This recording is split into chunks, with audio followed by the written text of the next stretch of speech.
자, 뉴스공장 경제가정교사 최병현 교수님 모셨습니다. 안녕하십니까? 예, 안녕하세요. 교수님. 예.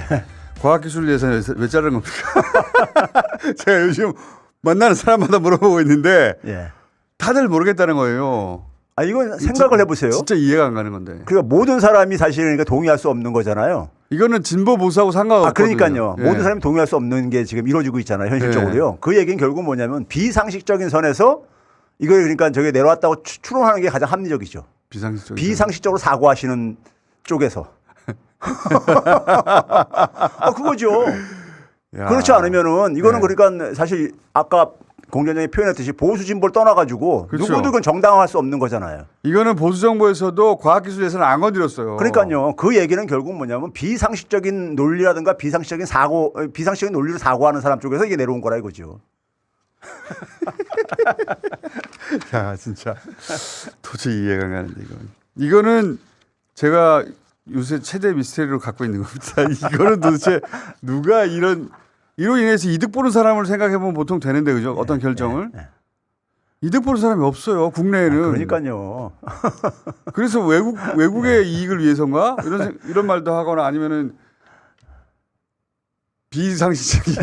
비상식적인 논리로 사고하는 사람 쪽에서 내려온 거다. 그렇게 봅니다. 자, 오늘 이야기는 뭡니까? 자, 최근에 이제 우리가 미 국채 가격의 폭락이 굉장히 국제 금융시장에서 화제가 되고 있어요. 이게 네. 지금 이제 짓누르고 있는데 요 배경을 좀 이제 뉴스공장 가족들을 위해서 네. 먼저 좀 말씀을 드려야 되겠는데 우리나라가 지금 작년부터 지금 작년 9월 말 김진태 사태 이후에 굉장히 신용위기도 겪고 그랬잖아요. 예. 그리고 이제 부동산 PF 대출도 이제 그러니까 굉장히 부담이 계속 지금 현재 진행형이고요. 그걸 되게 어떻게 처리했냐면은 돌려막기로 했어요. 제 표현을 한다면요. 그러니까 부동산 시장에 부담이 오게 되면 가계부채 막 지원을 해야 한다든가. 그러니까 기업 부채를 가계부채로 떠넘긴 거 아닙니까? 그다음에 기업들 그다음에 이제 금융 지원해 준다든가 이런 식으로 그러니까 이제 잠깐 뒤로 미룬 거죠. 이 돌려막기의 대전제는 이론적인 전제는 뭐냐면요. 조만간에 경기도 회복되고 금리도 다시 내려간다. 돈이 풀린다. 이걸 전제로 하는 거예요. 그래 되면은 좀 이제 한숨 돌릴 수 있으니까요. 예. 잠시 막은 거죠, 잠시. 예. 그런데 문제는 뭐냐면 상황이 지금 뭐냐면 올 봄에 예상했던 거와 달리 한 5월 이후부터 특히 6월 이후부터 시장 금리가 갑자기 올라가고 있는데 그게 이제 미 국채에서 이제 오는 이제 파동인 거예요. 오는 건데 원래는 전망이 상반기에는 미국이 더 이상 금리 올리지 않을 것이다.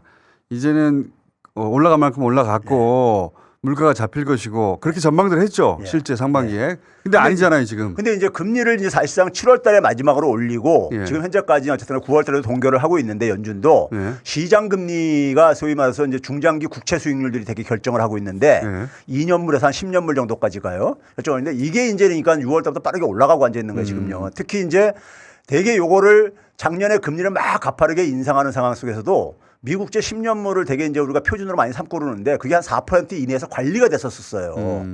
관리가 됐었는데 이게 8월 달부터 이게 4%를 돌파하고 나가지고 저 그림 이제 지금 보이듯이요. 이게 8월 달에 이제 저기 빨간색 동그라미 친 게 8월 달에 4% 돌파한 거예요. 그리고 나서 이제 그러니까는 지난 주말까지 미국은 국채 시장이 채권 시장이 월요일 날 그러니까 놀았습니다. 뭐 콜럼버스 데이인가 뭐 이렇게 해가지고요. 그래서 그러니까 지난 주말 이제까지 이제 그러니까 나오는 건데 추세인데 이게 보게 되면 이제 저점이 계속 우상향하고 있잖아요. 올라가다 떨어지더라도 떨어진 제일 저점이 그 이전 저점보다는 올라가고 있잖아요. 올라가는데 문제는 뭐냐면 갈수록 가팔라지고 있죠. 그렇죠? 속도가 가팔라지고 있어요. 이게 금리가 올라간다는 거 미 국채 가치가 폭락한다는 얘기죠. 가치가 떨어졌다는 거군요.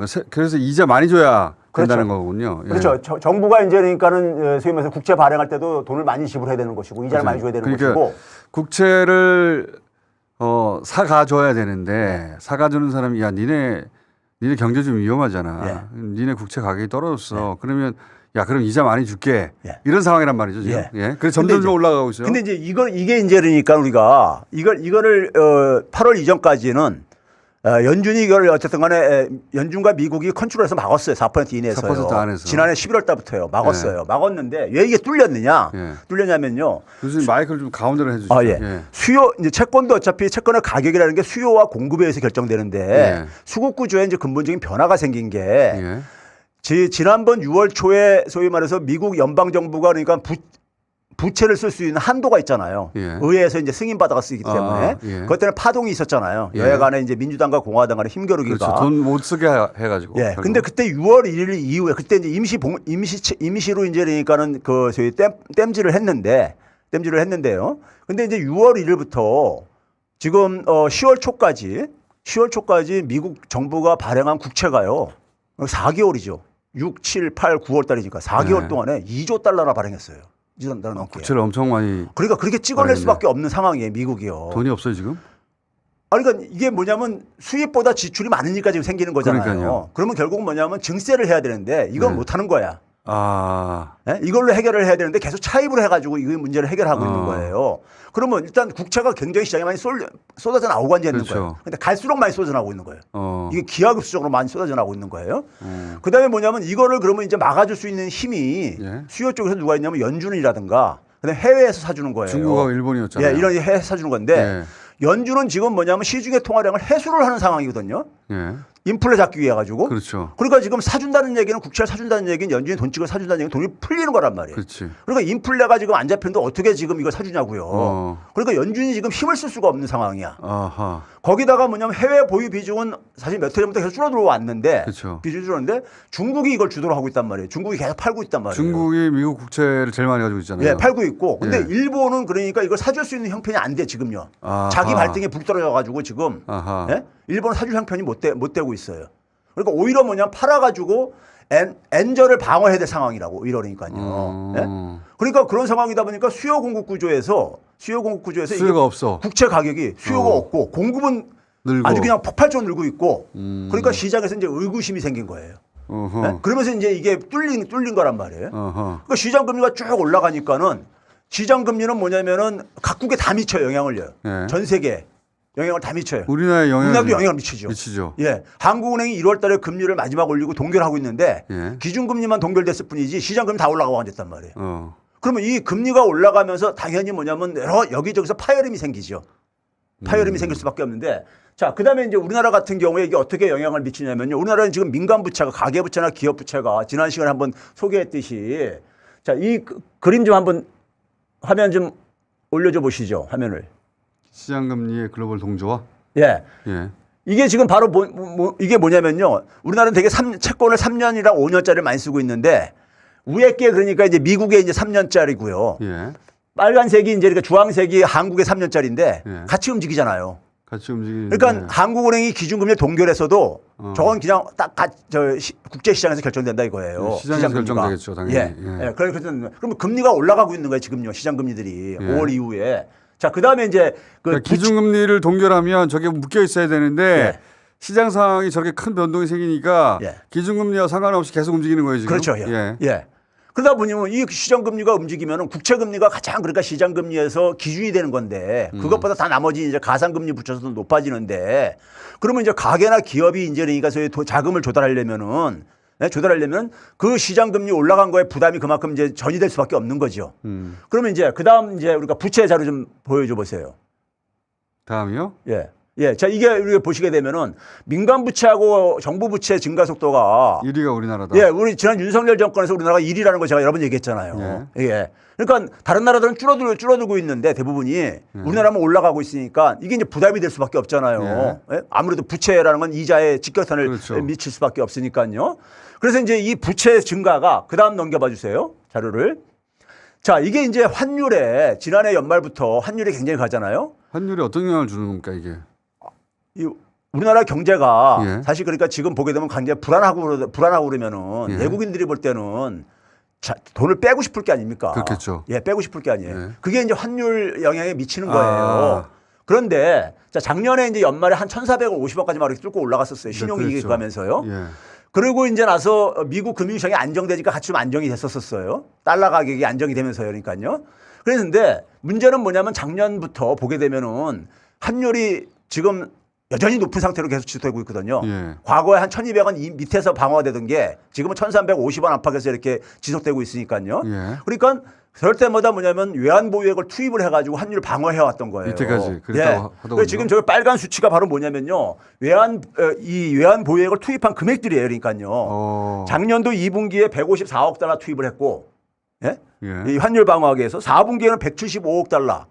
그러니까 이게 환율이 올라갈수록 방어액이 많이 커진 거죠. 네. 그러다가 이제 작년 이제 4분기 올해 1분기에 조금 이제 안정되면서 줄어들었다가 다시 또 이제 증가를 하고 있죠. 다시 증가를 하고 있어요. 그러네요. 예. 그러면 이걸로 인해 가지고 윤석열 정권에서 5분기 동안에 투입한 외환 보유액이 456억 달러예요.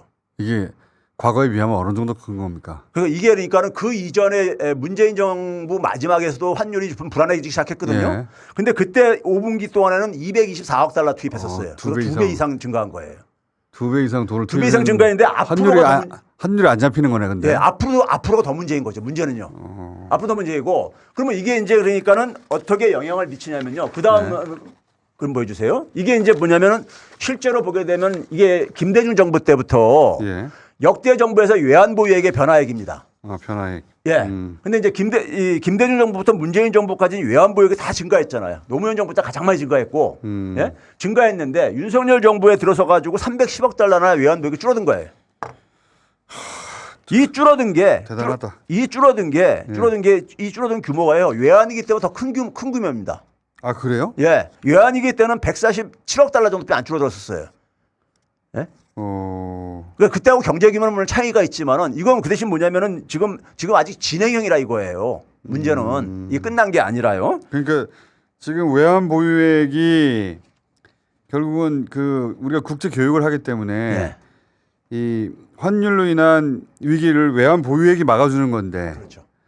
위기가 생겼을 때 외환 보유액을 해결하는 건데 지금 우리나라 외환 보유액이 빠르게 줄어가지고 어떤 그 외생 변수에 대응할 수 있는 실탄이 줄어들었다는 거 아닙니까? 그렇죠. 체력이 악화되는 거죠. 근데 그게 윤석열 정부 들어서는 이전 정부하고는 다르게 마이너스로 진행되고 있고 국제 기준으로 보자면 그러면 어떤 기준 이하로 내려가고 있어요? 예를 들어서? 그렇죠. 자, 그다음 이제 자료 한번 보여줘 보세요.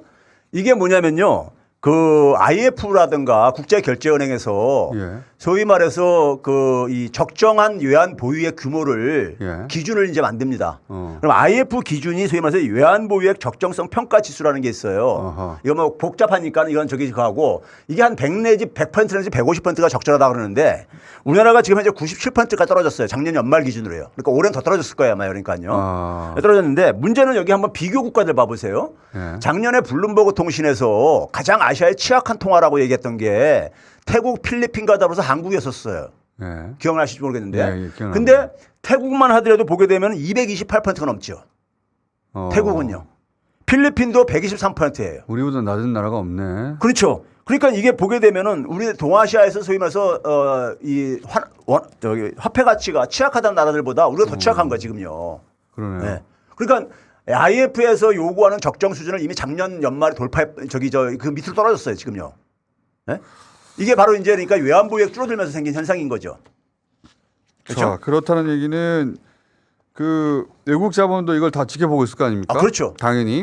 왜냐하면 자기 돈이 여기서 계속 여기 투자되고 있어야 되느냐 아니면 빼서 딴 데로 옮겨야 되느냐 계속 모니터링 할 거 아니에요. 그런 가운데 한국 경제가 지금 취약성을 자꾸 드러내는 거 아닙니까? 그렇죠. 그럼 빠져나가겠죠. 그러니까 이게 이제 시간 벌어가지고 작년 연말 같은 경우 올 이제 하반기 되게 되면은 경제도 나아지고 뭐 상조하고 얘기하면서 그러면서 그다음 수출도 늘 거고 상조하고. 낮을 줄 알았는데 금리도 내려가고 다시 그럴 줄 알았는데 이게 정반대로 지금 진행되고 앉아 있는 거잖아요. 그러니까 저는 이게 진짜 이해가 안 가요. 상저하고를 만들어내기 위해서 무슨 정책을 그렇죠. 추진해서 상저하고를 추진해야 했는데 되기를 바랬는데 잘 안 됐다. 그건 어쩔 수 없어요. 그렇죠. 그런데 그걸 되기를 바라고 연부를 하고 있어요. 이렇게 되어주기를. 그렇죠. 바깥에만 쳐다보고 뭘 하지를 않아요. 소위 말해서 그걸 천수답 정책이라고 그러죠. 천수답. 비용이 비 내리만 내려주기. 그 연불 정책, 연불 정책. 제발 그렇게 되어주길 바래. 그리고 만약에 안 되면 환경이 안 좋아서 그래. 그렇죠. 해외 탓을 돌리고. 그러니까요. 자기들이 하는 건 아무것도 없어. 하는 게 없어요. 하는 게 있는 거라고는 그 뭡니까 부동산 혹은 그 건설 기업들의 빚을 자, 이 미분양이 많으니까 빨리 이거 미분양된 아파트 사주세요 하고 민간한테 대출해서 이 기업 건설사들이 지고 있던 빚을 민간에 옮긴 거 이거 하나만 했잖아요. 그거 왜 한 게 없어? 그렇죠. 돈 지원해주고 가게들한테 더 주택담보대출 더 많이 빌려가지고 50년 담보대출 하고 있고 그래서 맞고 앉아 있고 이런 거죠. 그러다 보니까는 경제가 이렇게 취약해지고 있다 보니까 자연스럽게 최근에 보게 되면 이게 지금 이 그림 화면에 아직 이 그림이 외국인들의 주식 보유 비중이에요.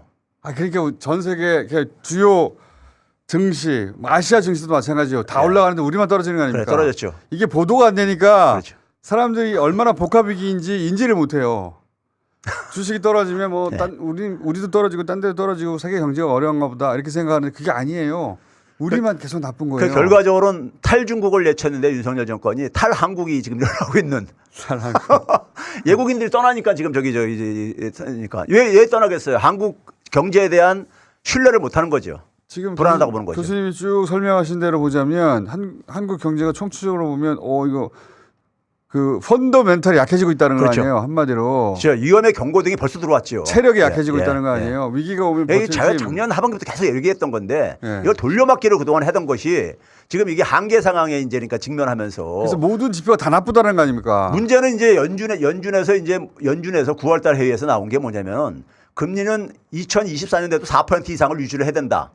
이러고 앉아 있으니까는 그럼 고금리가 장기화된다는 것이 지금 시장의 컨센서스란 말이에요. 그럼 이 상황 속에서 이거를 그러니까 얼마나 버틸 수 있느냐가 이제 버티는 시간 문제라는 얘기죠. 지금. 선거 때는 어떻게든지 그러니까요. 예, 무마하고 숨기려고 하겠죠. 예. 그리고 언론들도 사실 경제지들이 지금 경종을 울려도 100번을 울렸어야 될 건데 언론들의 큰 책임입니다. 이거 사실. 특히 경제지들이 문제라고 예. 봅니다. 저는. 그거 하라고 있는 데 아니에요. 경제지들이. 그렇죠. 경제지 만든 이유가 그것 때문에 만든 거죠. 자 오늘 여기까지 하겠습니다. 최백은 교수였습니다. 감사합니다. 네, 감사합니다.